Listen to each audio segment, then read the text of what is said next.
Atanadji ne vous dira pas qu'il a été l'acteur qui a fait venir un délinquant au Cameroun, Sani Mohamedou, pour venir faire la promotion de la vente des armes, attenter à la vie du président de la République. Il ne vous dira pas ça.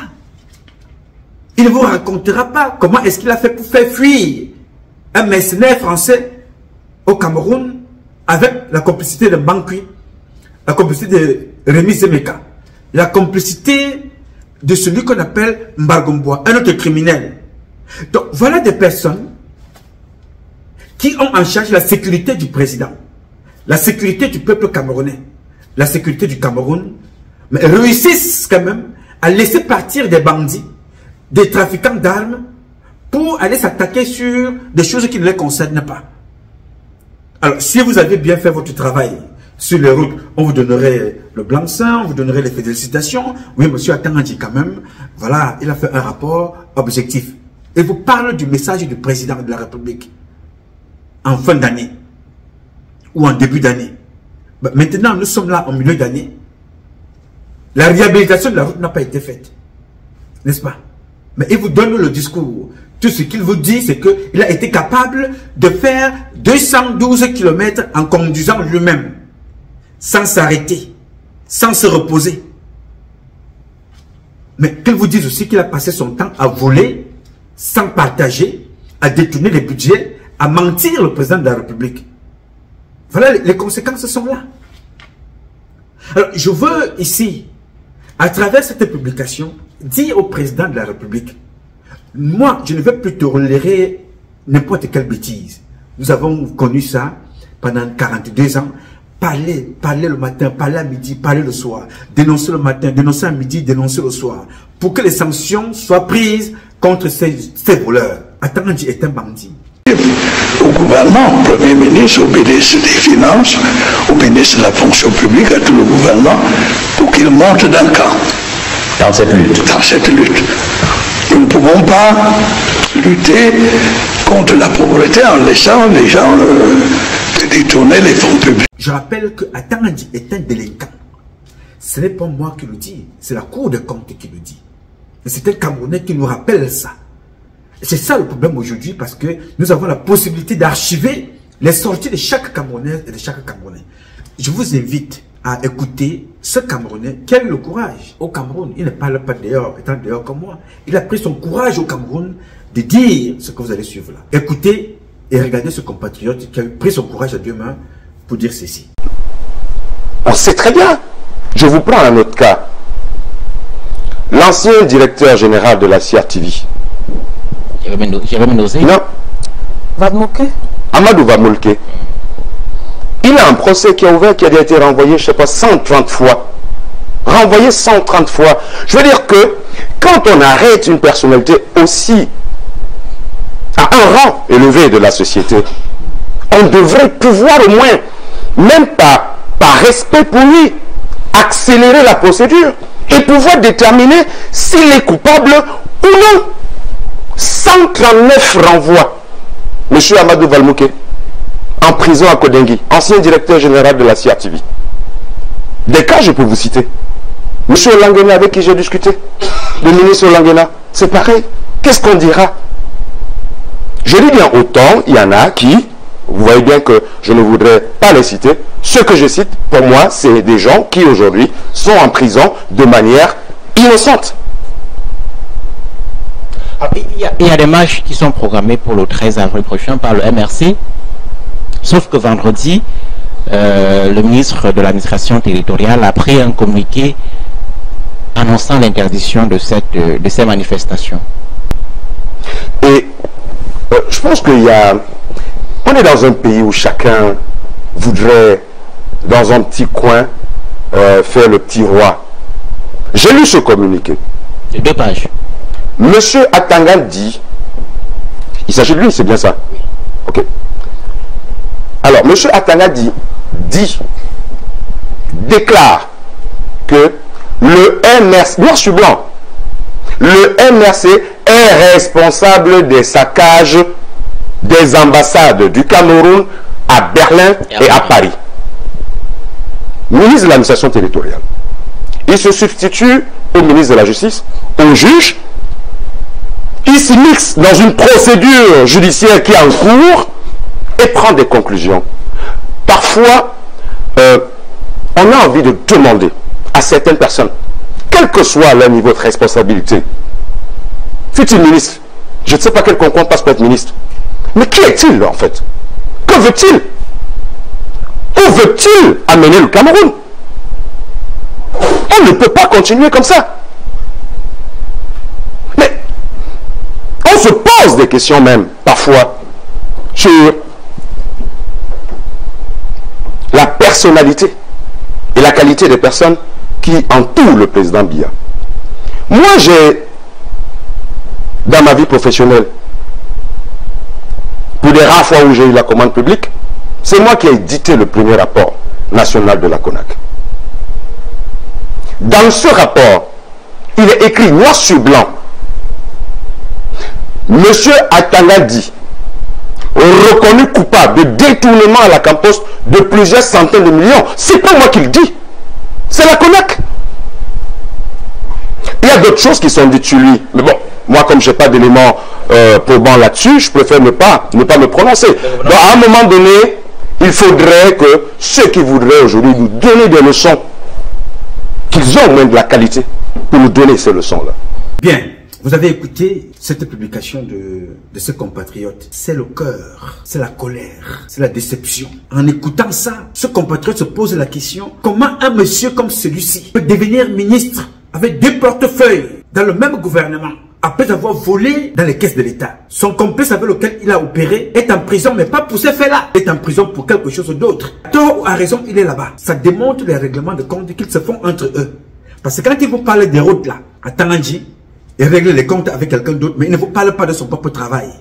Du vol pour lequel il est accusé. La Cour des comptes l'implique d'avoir braqué les caisses de l'État. Son complice est en prison. Mais il est là. Il vient vous raconter sa vie. Et tout le monde observe. On regarde ça. On est convaincu que c'est normal. Donc, il est important que le président de la République, s'il veut sortir par la grande porte, un jour, il s'arrange à ce que tout ce monde-là soit arrêté, traduit dans les tribunaux, condamné, leurs biens confisqués, pour que ça serve de leçon à chaque Camerounais. Que ça serve de leçon à tous. Observez cette vidéo que vous allez voir là. Regardez. Le Dieu est bon. Ouais, ouais. Le Dieu est bon. Donne 100 000 à la maman. C'est le bon Dieu vous dit. Alors, qui habite là-bas? Elle est haut. Viens le faire. Dis d'abord avec la maman qui est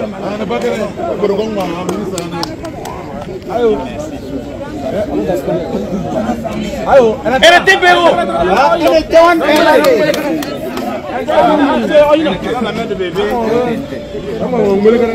Elle était une.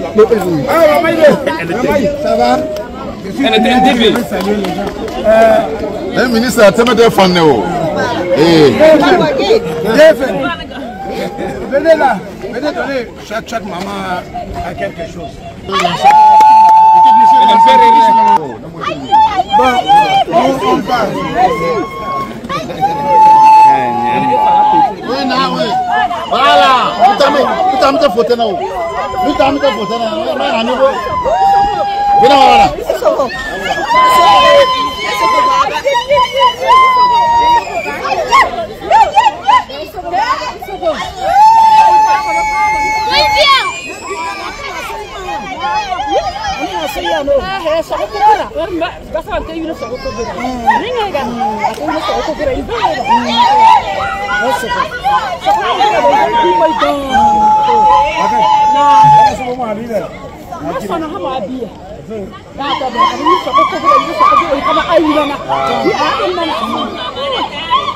Bien, là, à Tananji, distribue de l'argent. Au cours de son passage, il distribue de l'argent. Est-ce que c'est ce que vous avez déjà vu Paul Biya faire ça? Est-ce que c'est ce que Paul Biya demande? Avez-vous entendu ça dans son programme politique? Non, c'est ce qu'on utilise pour endormir les Camerounais. On n'a pas besoin qu'on nous distribue de l'argent.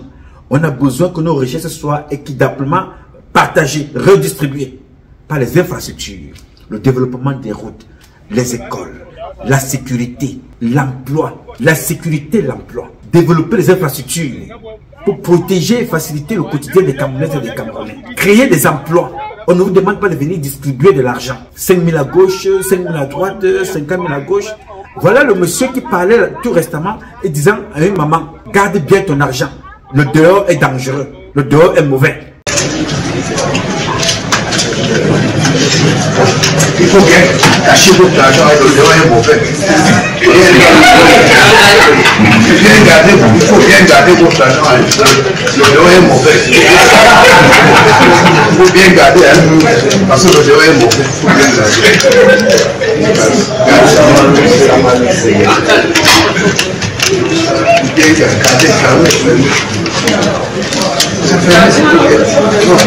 Maintenant, quand il distribue l'argent là, il partira publiquement. Qu'est-ce qui protège ces femmes-là après lui? On ne viendra pas les agresser parce qu'on leur a donné de l'argent. Voilà donc le comportement des incultes, des gens sans foi ni loi, qui ont entraîné Paul Biya dans ce que nous connaissons aujourd'hui. Dites-moi vous-même qui observez ça. Comment garantit-il la sécurité de ces femmes-là à qui il distribue l'argent sous le regard immortalisé par une caméra? Comment? Quelle est cette politique qui veut que chaque fois que tu te retrouves devant des gens, il faut distribuer l'argent? Non, donner 100 000. Ouais, maman, elle a appelé maman là. Ces femmes-là ont perdu leurs enfants tués par Boko Haram. Ces femmes-là ont perdu leurs enfants qui sont morts en allant chercher l'eau potable. Ces femmes-là ont des enfants diplômés, très diplômés, qui sont au chômage. Ces femmes-là ne vivent plus dans leur maison parce que ces femmes-là fuient pour aller vivre sur les montagnes. Misère et désespoir, peur du lendemain, rythme l'existence des populations des villages Toufou, Goshi, Machachia et Idoa dans le département du Mayo-Tanaga à l'extrême nord.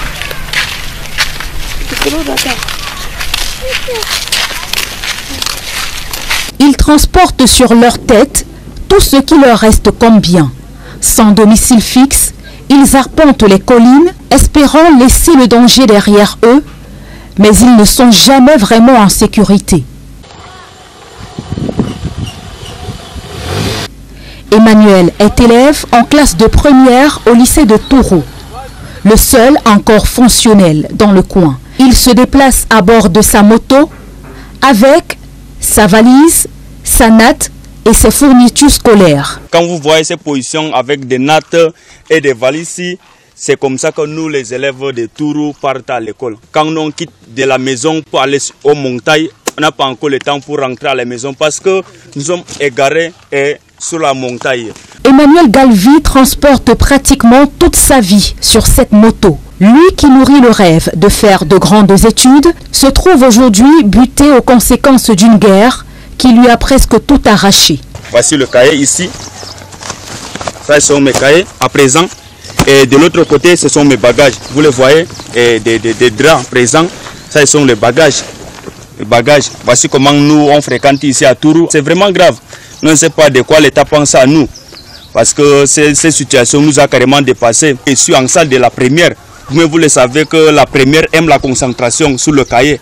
Avec tout cela, on a passé du temps pour étudier. Mariamou, élève en classe de terminale au lycée de Touro, relate dépité leur quotidien dans les montagnes. Nous n'arrivons pas à dormir ni à étudier, puisqu'ils arrivent ici aux environs 19 h. Alors que le il ici fait référence aux membres de la secte islamiste Boko Haram. Nous regagnons la montagne ici aux environs de 17 h. Donc à 17 h, nous nous déplaçons pour aller chercher où est-ce que nous pouvons nous coucher. Il y a certains endroits à la montagne, donc il y a les cailloux, donc il nous sert un peu de bouclier. On installe la natte et on n'a pas le droit d'allumer la torche. Puisque quand on allume, ça veut dire qu'on est en train d'avertir que nous sommes à tel endroit. C'est donc un silence de cimetière qui doit régner dans les montagnes. Même les bébés n'ont pas le droit de pleurer. Donc quand on part là-bas, on reste comme silence de mort. On fait en sorte que tout moyen pour que les bébés ne pleurent pas. Donc, pas de torche, pas moyen. C'est seulement que si vous partez là-bas, vous restez seulement, on dirait que vous êtes au cimetière. Ils sont vraiment dans la détresse. Dans le département du Mayo-Tanaga, des villages entiers sont aujourd'hui déserts. Même les comités de vigilance ont été dissous. Leurs membres sont tombés un par un à la suite des multiples attaques de Boko Haram. Le bilan le plus lourd était la perte de 18 d'entre eux en une semaine, de quoi décourager les rescapés. On a pleuré, c'est l'État pour venir au secours du village de Tourou. On n'a pas vu. Personne n'est venu en secours pour nous aider. Maintenant, on va faire comment? C'est mieux d'abandonner le village. C'est mieux de laisser même le village au BH. Les populations déplorent l'absence des forces de défense et de sécurité dans des points stratégiques du département. Les différents postes de contrôle se sont vidés au fil des années, laissant le champ libre aux assaillants. Nous sommes terrorisés par cette secte. Nous ne demandons pas à l'État de mettre un militaire par maison. Nous voulons une base militaire pour filtrer l'entrée principale 24 sur 24. Sinon, ceux qui n'ont pas la force de fuir vont trouver la mort. L'éducation est l'un des rares secteurs qui essayent tant bien que mal de se maintenir. Cependant, les acteurs de la communauté éducative avouent être à bout. Moi, je suis par exemple à ma 8e année dans ce lycée. Et ça fait déjà pratiquement 4 ans que j'assure l'intérim dans cet établissement en tant que surveillant. Et nous apprenons que tous les corps socio-professionnels ont des primes de risque. Mais nous n'avons rien. Nous devons nous battre. Il n'y a pas d'électricité dans la zone. Il faut se battre pour monter les leçons, pour évaluer, corriger, monter les épreuves. Ce n'est pas du tout évident. Face à la triste réalité vécue par les populations, les enseignants accordent des largesses aux élèves, surtout à ceux qui accusent du retard chaque jour d'école. Le moral est au plus bas dans la mesure où quand nous évaluons les enfants en salle de classe pendant les devoirs trimestriels, la courbe régresse puisque nos enfants qui avaient l'habitude d'obtenir les meilleures notes, les 17, les 18, se retrouvent à 10, 11. La localité de Tourou est située à 56 km de Mokolo, dans le département du Mayo-Tanaga à l'extrême nord. En 2 ans de guerre, une centaine de personnes ont été arrachées à la vie et les déplacés se comptent par milliers. Les populations ont vu leur quotidien complètement basculer et leur souffrance continue. Voilà. Ces femmes-là vont vivre sur des montagnes. Certains des compatriotes que tu donnes l'argent, tu les as trouvés là. Là où on a besoin de vous, c'est empêcher que les Camerounaises et les Camerounais fuient leur terre. Les Camerounaises fuient leur terre. Les Camerounais abandonnent leur terre parce que vous financez les terroristes pour venir les persécuter chez eux. Aujourd'hui, ce que vous donnez là, vous faites appel aux bandits pour venir les adresser. Et vous ferez des rapports à Paul Biya pour dire le pays est en insécurité. Il faut voter des budgets que vous volez et vous envoyez des gens venir tuer. Vous vivez du sang des Camerounais. Et là, nous allons accuser Donald Trump, monsieur. Là, c'est Donald Trump qui est responsable de ces crimes que vous faites là. Oui, nous accusons Donald Trump au Cameroun. Nous accusons les autres. Et ça va se reposer sur la tête de Biya. Lui qui a sa part de responsabilité. Comme j'ai ma part. Je suis donc ici, aujourd'hui et présentement, pour vous démontrer la responsabilité de chacun d'entre nous. Et je vous le dis ici. J'accepte être condamné un jour. Si vous découvrez que j'ai une responsabilité dans la gestion que j'ai eue de l'État, j'avais été nommé ministre de la Défense, j'avais été nommé chef d'état-major général, j'avais été nommé secrétaire au secrétariat général, j'avais été nommé DCC, j'ai été nommé ministre de la police ou de la gendarmerie et que j'ai détenu de l'argent. Il faut que je sois condamné à la peine capitale. Je dis ça au prochain président de la 3e République, que j'appelle de tous mes voeux une république fédérale. Je transmets ce message au prochain président, que si je réponds négativement à ces cases-là que je viens d'établir, je viens de désigner, condamnez-moi à la peine capitale pour que cela serve de leçon aux prochaines générations, comme le font les Chinois. Que tu sois milliardaire, que tu sois super milliardaire, quand il est convaincu et démontré par la justice que tu es un voleur, on t'exécute à la peine capitale. Ça n'empêche pas la Chine de voler. Une seule personne ne pourra pas empêcher tout un pays de voler, mais partant d'une seule personne, on peut pourrir le nom d'une seule nation. Partant d'une seule personne, on peut changer tout un pays, comme le fait aujourd'hui le jeune compatriote Ibrahim de l'autre côté, comme le fait Assimi Goïta, comme le fait le général Tiani, comme essaye de le faire à son niveau, à côté de nous, le président Blaise Olingi Nguema, Clotaire. Chacun dans son niveau, nous sommes les seuls qui sont restés statiques à promouvoir le vol, à promouvoir les cancans. Et dans tous les domaines, chacun s'assoit dans son coin et raconte sa vie. Tel est sorti avec tel a vendu le caleçon de tel a volé tel a... Nous faisons ça depuis 42 ans. Ça ne m'intéresse plus. Nous avons dénoncé ces choses-là pour vous réveiller. On ne vous a pas dénoncé pour ces choses-là, pour que vous veniez en faire un business, un objet de distraction. Pendant ce temps, les autres sont en train d'évoluer. Je voulais vous amener là pour vous dire que vous pouvez parler et sans que rien ne vous arrive. Alors ne vous sentez pas confortable dans la dénonciation, en donnant des coups en dessous de la ceinture, parlant du sexe, de tout ce qui distrait, alors qu'il y a de véritables sujets. Nous sommes tous rivés, les yeux rivés du côté du Burkina. Mais ici, chez nous, on a les yeux rivés du côté du Burkina, mais au Cameroun, on a les yeux rivés dans les fesses. Eto est sorti avec tel a couché avec tel, Chantal Biya couche avec tel, Paul Biya est sorti avec tel. Alors que nous avons la possibilité de nous mobiliser pour changer les choses. On attend ce qui arrivera en octobre. Alors que ceux qui veulent se maintenir sont déjà au travail, mais vous êtes dans la dénonciation des fesses. Tel est sorti avec tel. Non, tel a fait tel. Oui, ça c'est le buzz. Connectez-vous, connectez-vous. J'ai quelque chose à dire. Voilà notre travail. Je suis donc venu vous dire ici, ma mission dans le combat que je mène depuis 32 ans maintenant était de sensibiliser le peuple camerounais, les Camerounaises et les Camerounais, de dénoncer ce qui ne va pas dans ce pays, d'informer le président de la République, d'attirer l'attention des membres du gouvernement, d'informer le peuple camerounais, apporter ma contribution avec mon équipe de propositions et aider avec nos modestes moyens. Aider les étudiants camerounais, aider les demandeurs d'asile, aider les Camerounais qui souffrent dans notre pays, apporter notre modeste contribution. Bien qu'un État soit fort, puissant, comme l'Amérique, comme la Russie, comme la Chine, ils ne peuvent pas aider tout le monde. Il y a les relais de responsabilité, les ONG, les associations, les sociétés privées. Chacun devrait faire à son petit niveau. C'est ce que je me suis attelé à faire ici depuis plus de 32 ans maintenant. Alors on ne peut pas continuer comme ça. Il va donc falloir qu'on se batte pour que nos décisions puissent être prises en compte et que les choses changent et que les Camerounais arrêtent de vivre de la mendicité, des incultes, des gens mal lunés qui pensent qu'en venant donner 10 000 francs, 5 000 francs à gauche et à droite, ils ont résolu le problème des Camerounais, alors que quand ils font ça, ils ont volé des budgets destinés à transformer, à améliorer les conditions de vie de ce peuple-là. Ils volent les budgets, ils envoient qu'on vienne les tuer pour vivre sur le sang des Camerounais et nous allons tous, y compris moi ici, accuser Paul Biya, le président de la République. Il a ses responsabilités, donc admirons. J'ai ma part de responsabilité. Chacun va donc assumer ses responsabilités. Même la famille, même à la maison, là, ils méprisent même de venir. Comment se fait-il que venir? Il n'y a rien de quoi. Ils ensemble, quoi, il n'y a rien, ils ne voient même pas l'union là. Si c'était vraiment ça, ça ne devrait même pas se passer comme ça. Mais si vraiment dessus, tous nos péchés même, se savent trop dessus même. Moi, c'est ce que je peux dire. Si vraiment cela, c'est pas normal, c'est pas normal.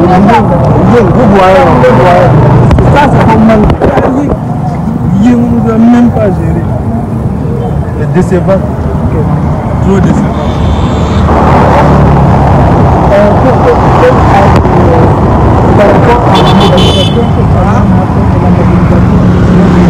Quel est l'équivalent que vous pouvez nous donner? L'équivalent de qu'on peut donner pour Salman, preuve que pour Salman, il n'est pas participé quand même, mais il n'est pas vu les gens de telle manière quand même. C'est ce que je peux dire. Il n'est pas assisté, mais il n'est jamais vu que pour Salman, les gens de quand même. Alors, le nom c'est quoi? C'est bienvenu. Bienvenu Dama. Dama. Alors, on fait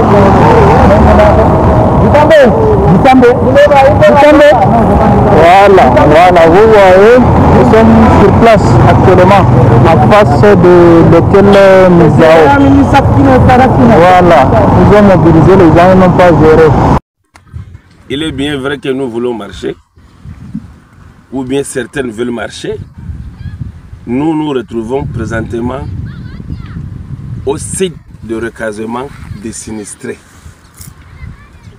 de 2012. En novembre 2012, le chef de l'État, président de la République du Cameroun, était ici, au chevet des sinistrés à Guévidic, dans l'arrondissement de Maga. Depuis 2012, rien n'est fait sur ce site de recasement. C'est sur ce même site que le chef de l'État avait instruit au gouvernement de débloquer une somme d'urgence d'1 milliard pour venir en aide aux sinistrés. Car Grividic compte 3 sites de sinistrés. Il y a le site des sinistrés de Oura, il y a le site des sinistrés de Grividic, il y a le site des sinistrés de Gagraï. Aujourd'hui, 13 ans après, rien n'est fait sur ce site. N'en parlons pas de la digue route. N'en parlons pas de la digue route qu'il avait promis.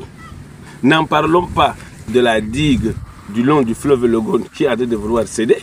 Et vous allez vous-même voir que là, il n'y a que la plaque ici. La seule chose qu'on a, c'est la plaque.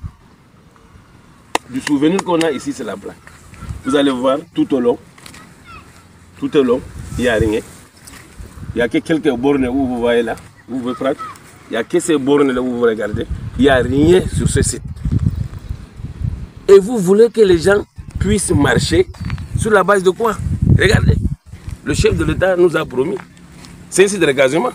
Au lieu de dépenser pour faire marcher 100 000 jeunes dans l'extrême nord, venez-nous construire au moins 1000 logements ici. Parce que la digue de retenue d'eau de Maga menace toujours dans chaque saison de pluie.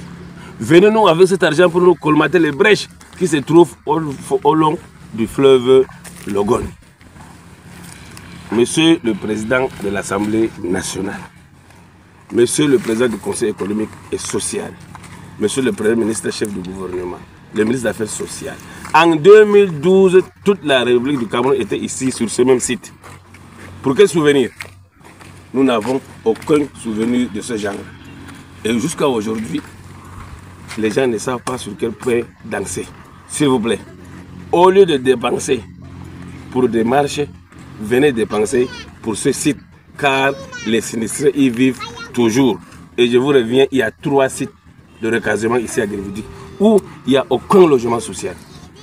Et nous pouvons faire sur ce site au moins 200 logements, et je crois qu'on devrait désengorger ce site. C'est la seule chose que je voulais vous dire ce soir. Pensez-y. Je vous remercie.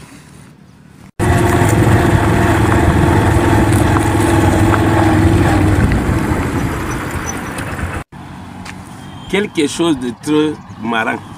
Vous regardez le forage abandonné. C'est ce même forage que le chef de l'État a fait jaillir de l'eau en 2012, devant nous, ici. Parce que ce forage a été perforé pour venir en aide aux sinistrés déplacés. Et le chef de l'État avait lui-même fait sortir de l'eau ici pour la première fois. Et tout le monde a vu, on avait applaudi. Et aujourd'hui, il n'y a plus rien ici. Ce forage n'existe même pas. Ce forage n'existe même pas. S'il vous plaît.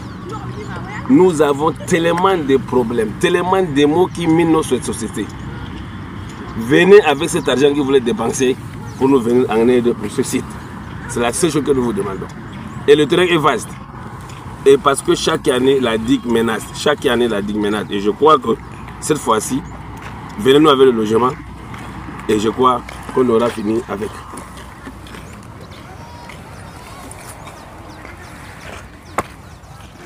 Donc, en vous parlant ici tous les jours, je vous parle pour que chacun d'entre nous prenne sa part de responsabilité et assume ses responsabilités. Oui, nous connaissons que le président a échoué. Oui, nous connaissons que Brenda est malade. Oui, nous connaissons que sa mère, Chantal Biya, épouse de Paul Biya, n'a pas été à la hauteur. Oui, nous connaissons tout ça. Oui, nous connaissons que les ministres sont des voleurs. Oui, nous connaissons que les ministres sont des incompétents, des imposteurs, des criminels, des manipulateurs, des tueurs, des détourneurs de fonds publics. Oui, nous connaissons ça, mais que faisons-nous? Que faites-vous? Que faisons-nous pour que les choses changent et que le prochain président ne soit plus victime de son entourage d'incompétents? Pour que vous, nous ne soyons plus victimes des incompétents qu'on appelle là-bas pour venir gouverner des compétents. Que faisons-nous? Nous connaissons que la FECAFOOT, ça ne marche pas, n'est-ce pas? Alors, pour régler ça, c'est commenter. C'est insulter et tôt matin, midi, soir. Le soir, matin et le soir. C'est insulter à tout moment. C'est raconter tout et n'importe quoi. Que faisons-nous? Nous connaissons très bien que celui qu'on appelle Tombi Aroko est passé par là. Njoya est passé par là. Nous connaissons que Joseph Ouna est passé par là. Nous connaissons que d'autres sont en prison, toujours victimes des coups bas, la traîtrise, la méchanceté des uns et des autres. La même chose que vous observez, ceux du gouvernement. Margangele qui dénonce la politique mal faite d'Nganou Njumesi. Atangadji qui dénonce la politique d'Enganou, Ndjumesi. Ça existait partout au Cameroun. Personne n'assume sa responsabilité. Personne n'assume. Vous voyez qu'on trouve le moins cher. Attends, je ne vais pas accuser l'une des personnes qui a sa responsabilité directe, l'établissement des passeports, Mbargangele. Attends, je ne parlerai jamais de Mbargangele. Il faut trouver le moins cher, le Bamileke. On va là-bas, c'est le Bamileke. Les voilà qui vivent dans la poubelle à plein Yaoundé. Personne ne se pose la question que tous les maires sont des bêtises de Yaoundé. Des enfants qui disent partout, Paul Biya Ayoub Ayoub, c'est notre père. Comment pouvons-nous laisser notre père vivre dans une telle poubelle? Attends, je ne s'attaquera jamais à ça. Il va aller au nord. Il dit que non, j'ai fait 212 km. Il ne parle pas de là où il est assis. Que comment se fait-il que mon père, à qui je dis je vais aller remettre le dossier à main propre, comment se fait-il que ce père-là vive dans la poubelle à Yaoundé alors que c'est moi, le ministre de l'administration territoriale? Je suis secrétaire permanent du Conseil de sécurité. La poubelle fait partie de la sécurité sanitaire des Camerounais. Les maladies, l'insalubrité, c'est ta responsabilité. C'est la responsabilité de chacun d'entre nous. Et moi, j'ai pris ma part de responsabilité.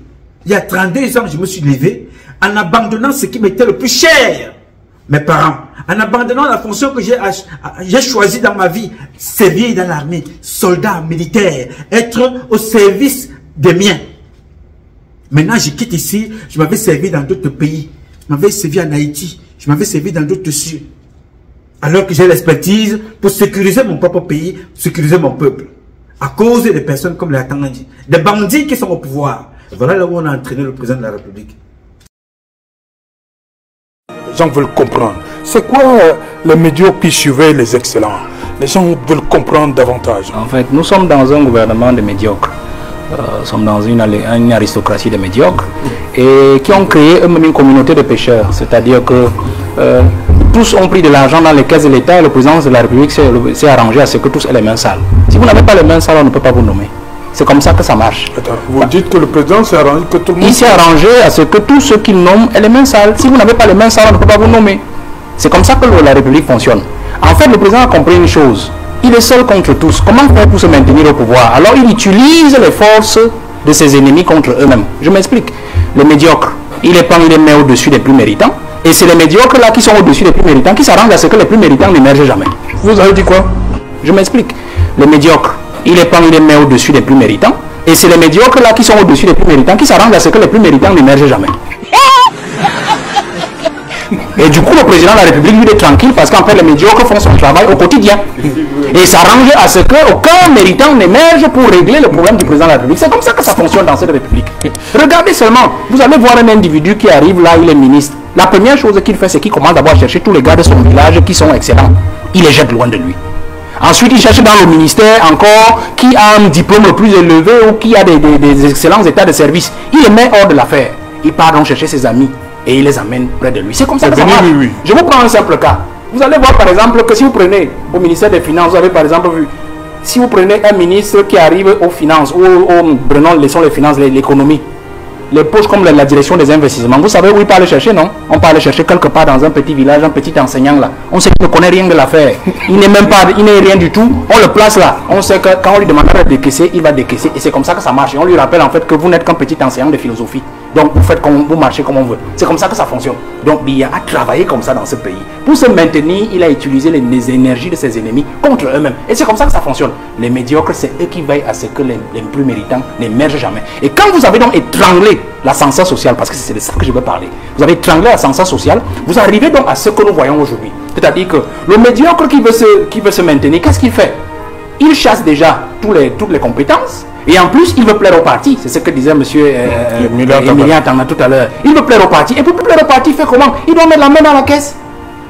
L'argent, il doit sortir des grosses voitures pour aller au village et narguer les plus méritants pour dire. D'ailleurs, on vous dit souvent que tout l'école que vous avez fait là, monsieur, tout ça vous a servi à quoi? Hein? Puisque vous êtes au même endroit et moi je suis ministre. C'est comme ça que ça marche. Et à la fin, on ne travaille pas. Le peuple trinque. Ça fait qu'aujourd'hui, l'ascenseur social a donc été grippé. A donc été anesthésié. Les fils de cacaoculteurs, les paysans ont entre-temps eu des médecins, ainsi de suite. Ils sont allés plus loin. Comme ils savent que c'est les fils des canards sauvages, c'est-à-dire le peuple ordinaire, qui a formé des médecins, des ingénieurs, qu'est-ce qu'ils font? Ils vous ont même dit la fois dernière qu'on n'intègre plus, non, les produits du CUS. Parce qu'ils savent que c'est eux qui vont les soigner, les fils des pauvres, c'est eux qui vont les soigner. Pourquoi est-ce que les hôpitaux n'ont pas le meilleur plateau? Parce qu'en fait, il ne faut pas que les populations soient en santé. C'est comme ça que ça marche. D'ailleurs, une anecdote dit que Mobutu, notre chef d'État, dit, mais grand frère, comment on fait pour se maintenir longtemps? On pourrait dire, il faut affamer ton peuple. On a coupé les salaires de tous les fonctionnaires au moins 3 fois, entre 1990 et 2000. Hein? On a coupé tout le monde 3 fois. Ça fait que, finalement, quand vous dites un mec comme nos amis d'en face, là, mon ami Mengue, oui, il dit le 26 septembre 2020, allons gréver, mais le gars, il dit, ouais, mon ami, je ne vais pas gréver comment, puisque mon argent ne suffit même pas pour 15 jours de travail dans le monde. Alors, qu'est-ce que je fais? Les 15 jours, je dois les compléter en allant au travail pour tendre la main à un usager. Vous comprenez? Pour tendre le cou à un usager. Donc, du coup, quand M. Mengue vous dit allons gréver, tu dis non, mon frère, c'est un manque à gagner pour mes enfants parce que c'est l'argent de la corruption qui me permet de ramener le pain à la maison. Oui. C'est comme ça que Biya a fait son système. Ça fait que, du coup, les plus médiocres surveillent les méritants. Et l'excellence est morte. Du coup, le peuple trinque. Il n'y a pas d'école, il n'y a pas de route, il n'y a pas de ceci. Regardez, vous avez vu par exemple le ministre Garga, en son temps ministre de la fonction publique, dans les années 90, il dit, à 89, il dit on vole, on met les mains dans la caisse, le président dit, ce sont les preuves. Et voilà. Pourtant, le président savait bien qu'il vole. En fait, il était en train d'accumuler les dossiers des uns des autres pour pouvoir s'en sortir. Qu'est-ce qu'on lui dit? Quels sont les rapports qu'on lui donne qui manquent en longueur de journée?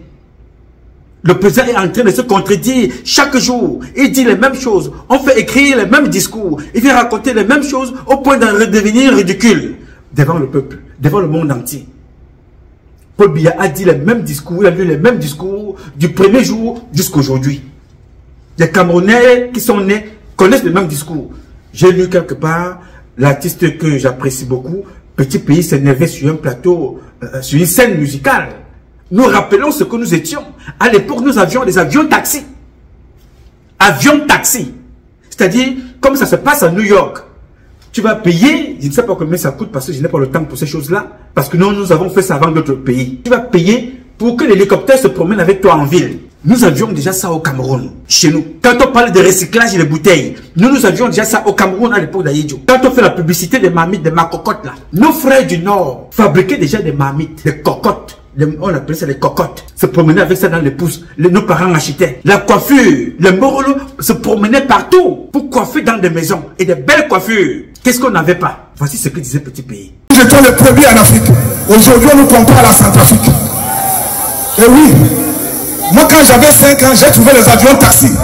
Tous les dimanches, avec 1000 francs, on faisait le tour de ville. Nous étions insolents. On était forts, on était premiers. Aujourd'hui, Sénégal nous a dépassés. Le Nigeria nous a dépassés. Tout le monde, on est là. Eh oui, parce que vous avez peur d'une personne. Voilà l'expression de la colère d'un citoyen camerounais qui a tout donné dans son domaine. La musique camerounaise a pris de l'essor. Il a contribué à sa façon avec ses aînés, les Mano Dibango, les bébés Black, les Francis Bébé, et tous les autres, des enfants Thomas. Personne, nos artistes partent comme ça. Les gens qui sont là pour canaliser, donner la visibilité, sont là pour le vol, distribuer de l'argent à gauche, à droite, toujours en train de dénoncer entre eux. Mes chers compatriotes, je vous le dis chaque jour, et je vais toujours vous le redire tous les jours. Je suis quelqu'un qui n'aime pas la guerre. Beaucoup se posent même la question comment j'ai fait pour entrer dans l'armée, parce que je suis dans ma vie quelqu'un de non violent. J'aime pas la violence, voir le sang couler. J'aime pas voir les gens mal à l'aise. Nous avons tout fait à notre petit niveau pour que tout ceci soit réglé dans les bonnes conditions. Ça n'a échappé à personne. Comment Atangandji entretient la guerre dans le Nozo avec ses amis, les généraux. Comment Atangandji entretient la guerre avec le Boko Haram, avec ses amis, au point où nos compatriotes aujourd'hui fuient leur région pour aller vivre sur les montagnes. Il est donc question qu'au lieu de courir derrière des opposants corrompus, derrière des membres du pouvoir corrompus, derrière le parti au pouvoir des corrompus, des voleurs, derrière des hommes politiques bandits et voleurs, il est question que chacun prenne ses responsabilités. Ce Cameroun doit changer. Rien, le pouvoir ne se donne pas. Le pouvoir se prend par la force. Pour que je vous parle ici, comme je parle là tous les jours, c'est parce que j'ai décidé de prendre mon destin en main propre. De dire ce que j'ai à dire. Je vais mourir. Un jour, quand Dieu décidera, ben je partirai, on se souviendrait, vous vous souviendrez un jour que cet enfant-là avait parlé à son niveau. Il faut donc qu'on se mobilise, qu'on dise non. Les autres n'ont rien plus que nous. Nous avons même l'avance, plus que la plupart, comme vous venez d'écouter Petit Pays dire là tout à l'heure. Nous avons l'avance sur les autres. Il faut donc qu'on se mobilise. Ce n'est pas la masse qui change, la masse suit. Un système change à partir de 3 personnes. 5, 7, au maximum 9. Point final. Après ça, la masse suit. Donc, la responsabilité est la tienne. Tout ce que vous voyez là, notez les noms de toutes celles de ceux qui sont dans la manipulation. Le moment venu, ils vont répondre. Tôt ou tard, il est temps que ça change et que tu prennes le destin de ton pays en main. Et que je prenne le destin de mon pays en main. Et que nous prenons le destin de notre pays en main. Nous ne serons pas en guerre contre quelqu'un. Nous serons en guerre contre nous-mêmes. Fais de nous des meilleurs de ce que nous n'avons pas été hier. C'est d'autres qui seront en guerre avec nous. Nous serons en compétition avec nous-mêmes pour améliorer nos conditions de vie et répondre aux aspirations du peuple camerounais. Où qu'il soit. Dans le territoire camerounais, un Camerounais, une Camerounaise ne devrait pas souffrir. Parce que Dieu nous a tout donné. C'est un sol béni. Alors je compte sur vous. Je voudrais donc dire ici au président de la République que ce message vous soit transmis, qu'il ne vous soit pas transmis. La postérité retiendra que je vous l'ai dit plusieurs fois. Il est temps de faire autrement. Il est temps que les choses changent. Si ça n'a pas pu changer normalement par des nominations et que les Camerounais soient contents, ça n'a pas changé parce que vous avez jeté les gens en prison. C'est parce que les vraies personnes qui devaient être en prison ne le sont pas. Il faut donc que ça change parce que le peuple camerounais va décider. Ça y va de votre intérêt, papa. Ça y va de votre intérêt et de votre sécurité. Et celle de votre épouse. Si vous ne faites rien, nous allons faire. Mais si nous nous laissons faire, vous allez tout perdre. Vous serez humilié plus que vous l'en êtes en ce moment. Alors je vais donc prendre la responsabilité au moment venu. Il ne faut pas m'en vouloir. J'ai dit. Mes chers compatriotes, ce combat est un combat de tous et de chacun pour un intérêt commun. C'est avec la volonté des Camerounaises et des Camerounais que vous êtes et la bénédiction de Dieu que nous vaincrons. En attendant, le combat continue. Ce combat continue parce qu'un Cameroun nouveau est possible. Chacun d'entre vous dans son domaine respectif et ensemble, nous redonnerons à notre pays ses lettres de noblesse. Je sais compter sur vous. Vraiment, je ne peux pas compter sur autres. Parce qu'ici aux États-Unis, les Américains ont compté sur eux-mêmes pour amener Donald Trump aux affaires. Les Américains ont compté sur eux-mêmes pour amener Donald Trump aux affaires. Ils n'ont pas compté sur quelqu'un. Sachant très bien que le président Donald Trump a été le président le plus détesté au monde, plus que tout autre président.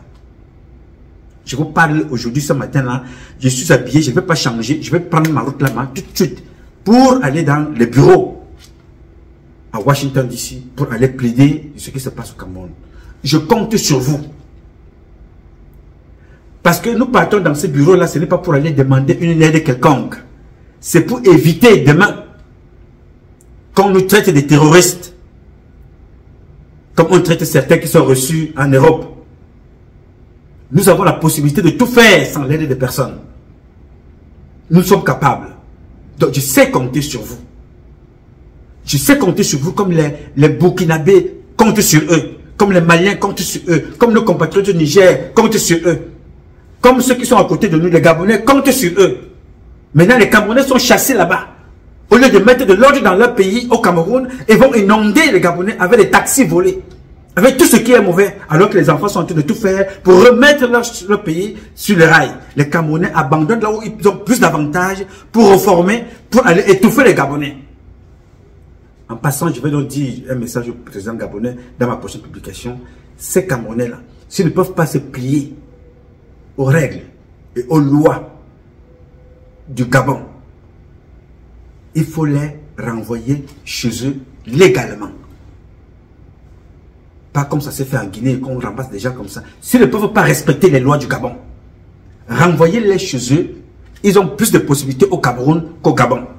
Alors s'ils sont au Gabon, qui respectent les règles du Gabon et les lois du Gabon, qui respectent les Gabonais chez eux, et qui se plient aux lois là-bas, qui n'amènent pas le vol, le banditisme, qui est devenu, qui fait montre au Cameroun, qui est devenu un diplôme. On braque, on vole partout dans le monde entier, on vient se cacher au Cameroun, on prend ça, on amène au Gabon. Il faut sanctionner, Monsieur le Président, il faut appliquer la loi. Donc nous respectons les Camerounais qui représentent valablement le Cameroun dans des pays étrangers où nous avons bien voulu être, nous avons été honnêtement et respectueusement accueillis. Nous devons respect et discipline à ce pays-là. Nous ne vous dirons jamais assez merci au Gabon. Mais tout Camerounais qui se comporte mal, qu'il soit soumis à la rigueur de la loi. C'est ce que je voulais passer comme message au président du Gabon. Alors, vous, peuple camerounais, j'essaie de compter sur vous. En tout lieu, en toutes circonstances, comptons sur nous pour changer les choses. Bien évidemment, vous pouvez compter sur moi. Je n'ai plus rien à prouver parce que je me bats depuis très longtemps pour que les choses changent. Je ferai toujours ma part aussi longtemps que le grand architecte de l'univers permettrait que je sois debout. Comme ce matin, je jouerai mon rôle. Pas seulement ici, mais jusqu'au Cameroun. Que ça change pour l'intérêt de la masse, pour l'intérêt de nous tous, y compris ceux qui nous détestent, j'ai dit. Je m'appelle Nouma. Nouma Patrice Freeman. Je réponds au 001 551 666 1027. I love you, but God love you more. Thank you. Avec vous, professeur, on parle du 28e anniversaire de la mort d'Amadou Ahidjo. Si vous étiez demandé de dire un mot sur la question du rapatriement de ces restes de Dakar, que diriez-vous? Il faut le faire. Qui doit le faire? On m'avait dit un mot, il faut le faire. Justement, qui doit le faire? Je pense que le président Ahidjo... Qui doit initier cette action? Je pense que... La famille ou l'État du Cameroun? Oui, je pense que c'est le Cameroun. Le Cameroun doit le faire. Il faut parfois... Vous savez, nous sommes dans un contexte de mondialisation. Notre société n'accorde plus la place à ceux qui ne s'inscrivent pas dans une dynamique crédible et de forte mobilisation citoyenne. Le président Ahidjo, c'est le bâtisseur de l'État camerounais moderne. Autant j'ai pour habitude de dire que le président Paul Biya est le bâtisseur de l'État camerounais démocratique. N'oubliez pas que quand vous observez quand même l'œuvre du président Ahidjo, je ne prends que deux exemples. Prenons les grandes écoles, l'IRIC, Samadou Ahidjo, l'ENAM, Samadou Ahidjo, Polytech, Samadou Ahidjo, et l'ESSEC, c'est Amadou Ahidjo, l'école normale supérieure, c'est Amadou Ahidjo. On peut continuer l'école des travaux, et bien l'école militaire. Je pense que c'est incontestablement le bâtisseur de l'État camerounais moderne. On peut aller plus loin sur le plan économique. Je me suis amusé à l'époque avec mon ami Charles Atebayene à faire un bilan parce que je soutiens fortement le président Paul Biya, mais vous savez que même dans la Bible, il est écrit que pour le soutien franc est un soutien de vérité. Quand vous soutenez vraiment quelqu'un, il faut l'accompagner avec un regard franc. Et sur le plan économique, je puis vous donner quelques chiffres. Quand je regarde une société comme la SNH, c'est le legs d'Amadou Ahidjo, la Sonara Samadou Ahidjo, Camtel Samadou Ahidjo, il y avait même des sociétés comme Camer, il y avait même Sosu Kamsiko, Fogap, et bien d'autres sociétés comme le Crédit Lyonnais, le Fonader qui ont disparu. Alors quand vous avez un chef d'État comme celui-là, qui arrive, vous vous rendez compte que toutes les écoles de formation, c'est Amadou Ahidjo pratiquement qui les met en place, et que 35 ans après, nous qui soutenons le président Paul Biya, qui avait une mission démocratique et de renforcement de la consolidation du pouvoir, de renforcement de la concession de l'État camerounais, vous devez quand même dire aux gens qui veulent qu'on accompagne le président Paul Biya que, mais attention, il y aura un bilan. Et dans ce bilan, vous comprenez pourquoi je continue à me battre à côté du président. Il faudrait quand même qu'on se rende, qu'on dise qu'à peine en 35 ans, on a eu 3% de sociétés qui ont été créées. Et je voudrais vous dire sur un autre point, techniquement très important en économie politique. Lorsque vous créez les entreprises, vous créez des richesses. Il est donc important de reconnaître que le président Ahidjo doit être rapatrié. Et je crois que ça va se faire. Même si ça ne se fait pas avec nous, qui sommes au RDPC, qui soutenons le président Paul Biya, eh bien, moi, je peux vous dire que, je parie d'ailleurs que l'un, sinon l'acteur le plus populaire que celui qui va remplacer le président Paul Biya demain, avec la force de Dieu, c'est Dieu qui décidera. Je sais que le premier acte fort qui fera la popularité et l'assise de celui qui arrivera, ce sera le rapatriement du président.